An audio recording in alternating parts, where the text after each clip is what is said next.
Hey, we're Saints. Good morning. Happy Monday. Father Chris here. Welcome to our Crucifixional live stream. Glad to have you beautiful people with us. We are going to have a blast this week. I'm Jazz. We're going to begin with clarity. You've met my team. Some of them. I know you know Greg, and you've probably met some of the other team members for the Warrior Saints team. And fabulous human beings. And they do great work. They do it fast. They do it efficient. They get it done. Sometimes they struggle with it. And we bantered it around a little bit. What's happening to cause the struggle? And the truth of it came down to I, as the leader, was not clear.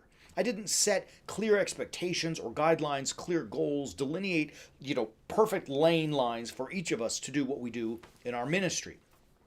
And it was easy to fall into ambiguity. Ambiguity is kind of like the default state. We fall into it, right? Like it's easy.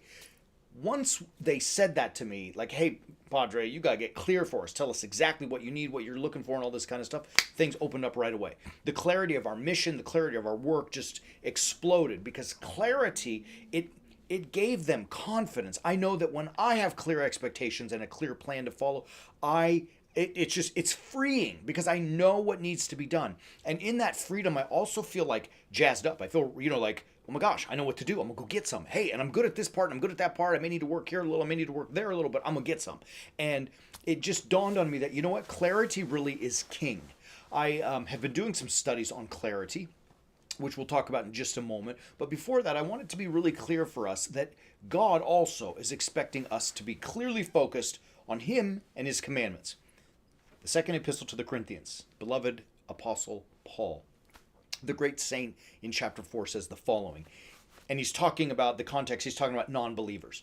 In their case, before I go into this, and when you hear the word God, he's talking about the pagan gods, right? So listen to what he says about the clarity there. In their case, the God of this world has blinded the minds of unbelievers to keep them from seeing the light of the gospel of the glory of Jesus Christ, who is the image of God.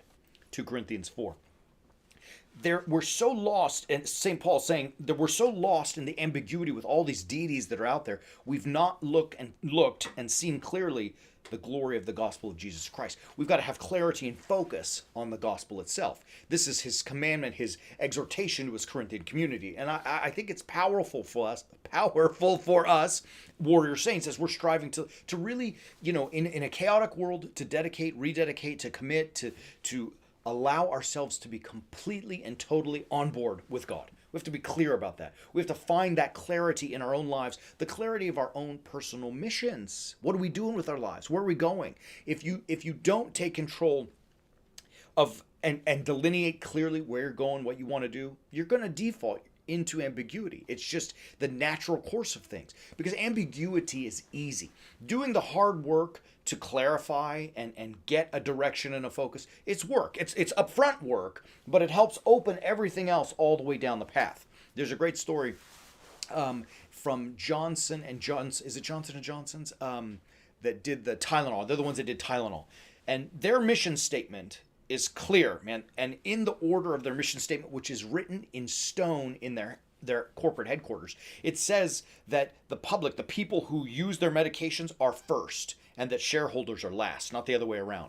And then you may be familiar, 1982, 83, there was the Tylenol murders where someone spiked the Tylenol with cyanide, and people died from it. So Tylenol, had to really look at like, oh my God, am I going to lose $100 million in revenue and we have to pull this off the shelf, or we're going to take care of the people, right? Like, what do we do? And again, obviously you would say, well, of course, take care of the people. Well, that's $100 million, bro. And that was in 1982. That's a lot of money, right? So at least the question had to be asked in their minds. But they were so clear that the shareholders were last and that the people who use the medications, the doctors, the nurses, you and I, are first. They pulled it all. And, at some point, I forget the exact numbers, but Tylenol had like 30% of market share for pain medication. That's a huge blow to their bottom line. But they were clear and they knew what to do. They weren't distracted by, as St. Paul says, the God of this world and, getting lost in it. They knew, they were clear, they were focused. You and I have to be clear in our dedication to God as well. We have to be focused and say, I am a warrior saint. I'm going to make it happen. It's going to be hard. It's going to be fun, but it will be hard. There's work there. But once we are clear, everything else unfolds for us so I don't want to say easily, so simply on how we are to live our lives as warrior saints. I want to give you a great text, a great tip. There's a beautiful book called Clarity First by a researcher named Karen Martin. I read this book. I love it. It's you know, there's some density to the book, but it's a worthwhile read. So if you have a chance, give Karen Martin's book Clarity First a read. Love you, beautiful people. As you are working on clarity in your own lives, we're here to help you do that when you visit warriorsaints.org. Like, look, if you want to get your act together and really be focused and do what you got to do, let us help. That's what we're here for. Visit warriorsaints.org and subscribe to the Way of the Warrior Saint. $8, dude. Nothing should prohibit you.